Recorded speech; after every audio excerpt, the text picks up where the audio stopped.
はい、皆さんこんにちは。年一トラベラーアイアンウッドでございます。ANA 特典航空券を利用してお得にバンコクへ行こうっていうことをね、やってますけども、簡単なものからややこしいものに話をするっていう話をしてます。前回までは直行便の話をしたんですけどね、直行便って一口で言ってもいろんなパターンあったでしょ。ちょっとした検索の仕方によって必要マイル数が変わるっていう話もしたでしょ。そうなんですよ。今ね、ちょっとしたことを知ってるか知らないかで予約が可能になったりならなかったり、あるいは必要マイル数が増えたり減ったり、減ったりって言い方あれかもしれませんけども、お得にできたりできなかったりあります。直行便に関してはもう前回話したことまでで全てお話をいたしました。今回からは経由便の話をいたします。で、経由便に関してまずはね、前回までと同様のパターンで検索してみましょう。海外予約特典航空券。往復でですね、7月の1日出発、7月の5日帰着にしますね。特典ビジネスです。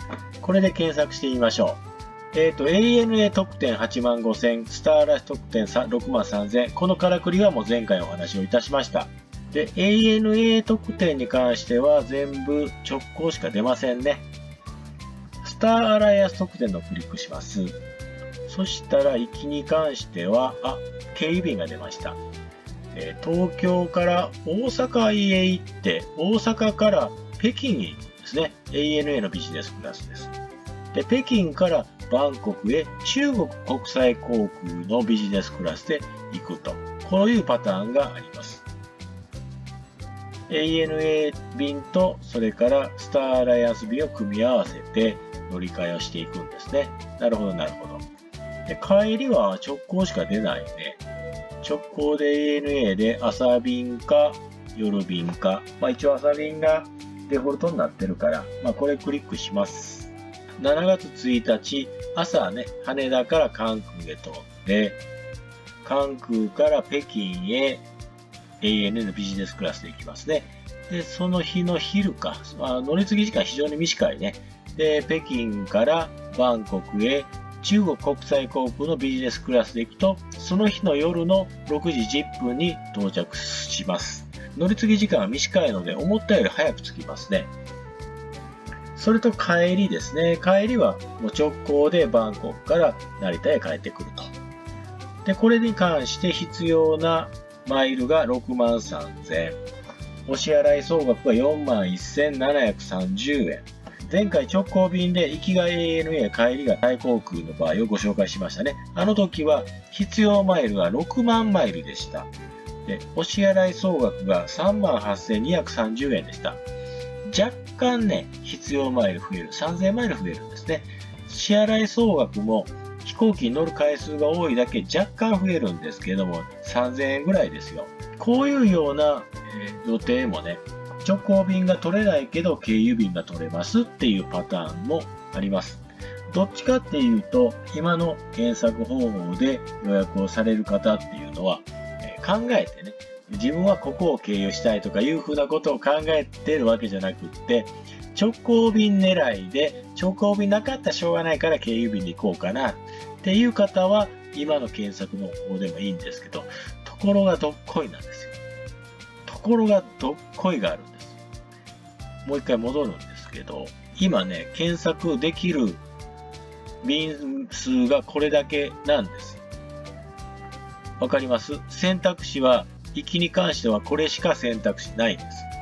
で、帰りに関しては、朝便か夜便かの選択肢はあるんですけど、それ以外の選択肢ないでしょ。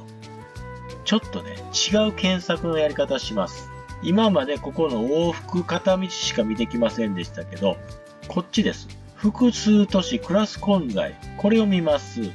出発が7月1日、東京からバンコク。7月5日、バンコクから東京。先ほど往復でね、見たのと全く同じ日程、同じ行き先です。で、ただこっちはね、エコノミービジネスの選択肢はないんですよ。これで検索をいたします。ちょっと見た目がね、だいぶ変わったんですけども、エコノミー、プレミアムエコノミー、ビジネスクラスがね、全部見ることができるんです。この夜中の0時05分発は全て空席ありになってますね。で、同じ夜中便ですけど、1時間後の方は、あれ？もう空席ありませんね。空席待ちになってます。で、朝便10時50分に関しては全部空席ありになってます。夕方便19時10分発も全部空席ありになってますね。ここまでが ANA なんですよ。あれ？さっきと出方一緒でしたかね？ちょっと、まあこれはさすがに一緒だと思うんですけど、違うのはここです。スターアライアンス便で乗り継ぎ1回でさっき出なかったじゃないですか。これどこ経由でしょうね。シンガポール経由。シンガポール経由なんてさっき出ませんでしたよね。これ空席ありますよ。次はどこ？北京経由。あれ？さっき東京から大阪行って北京だったじゃないですか。あれ？東京から北京あるのにさっき出ませんでしたよね。おかしいよね。そうなんです。こっちの方が便いっぱい出るんです。それからまだ下の方にありますよ。乗り継ぎ2回。東京から大阪行って北京行ってバンコク。これがさっき出てたんだ。そうなんやね。この下はこれも一緒ですね。東京から大阪行って、大阪から北京行ってバンコク。これもありますね。他はないのかな？他はないみたいですね。ということはね、こっちの方が便がね、多く出るんですよね。せっかくなのでシンガポール経由クリックしますね。帰りが、ANA で7時発のがエコノミーもビジネスもあります。9時35分はもうビジネスはないですね。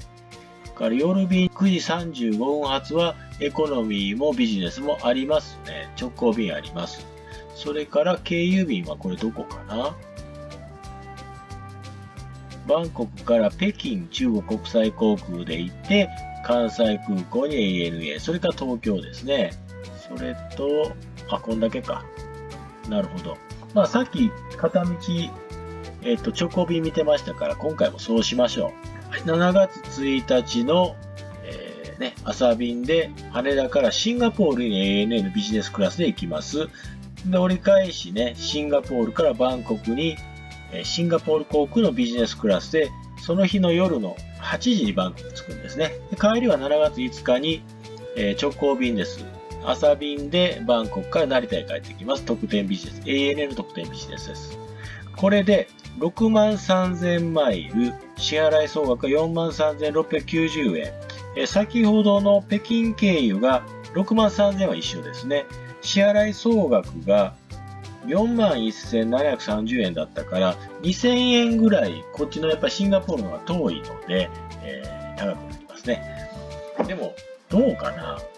僕はこっちにそそられますけど、皆さんどうですかね？先ほどのパターンだと、羽田から関空行って北京に行ってバンコクでした。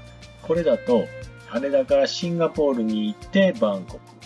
僕はこっちの方がそそられるんですけど、皆さんどう思われますか？ただですね、乗り継ぎのこの時間、シンガポールが17時15分に着きます。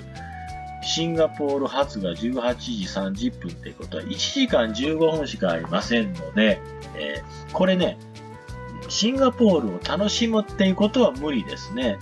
まあでもチャンギ空港も楽しいから1時間ちょっとでも空港は楽しめますよ。ラウンジは行けないかな。これ本当はね、シンガポール航空のシルバークリスラウンジむちゃくちゃいいんですけどね。